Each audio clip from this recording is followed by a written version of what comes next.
بسم اللہ الرحمن الرحیم۔ السلام علیکم ورحمۃ اللہ۔ ان تمام وجوہات کی وجہ سے اعتکاف فاسد ہو جاتا ہے۔ دن میں کھا پی لینا، دن میں قصداً کھا پی لیا تو روزہ کے ساتھ اعتکاف بھی ٹوٹ جائے گا، اور بھول کر کھانے پینے سے روزہ کی طرح اعتکاف بھی نہیں ٹوٹتا۔ مرتد ہونا، الیاذ باللہ کوئی مرتد ہو گیا تو اعتکاف باطل ہو جائے گا اور اس کی قضا بھی نہیں۔ مجنون یا بے ہوش ہونا، بے ہوشی یا جنون اگر مسلسل طاری رہا جس میں ایک روزہ قضا ہو جائے، اس اعتکاف ٹوٹ جائے گا، اس سے کم مقدار میں ہو تو نہ ٹوٹے گا۔ احتلام ہونا، احتلام ہونے سے اعتکاف نہیں ٹوٹتا۔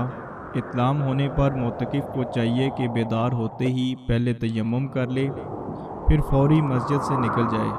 جسے احتلام کا اندیشہ ہو اس کے لیے بہتر ہے کہ پہلے سے اپنے ساتھ کوئی ڈیلا وغیرہ رکھ لے، ورنہ مسجد کی زمین پر ہی تیمم کر لے۔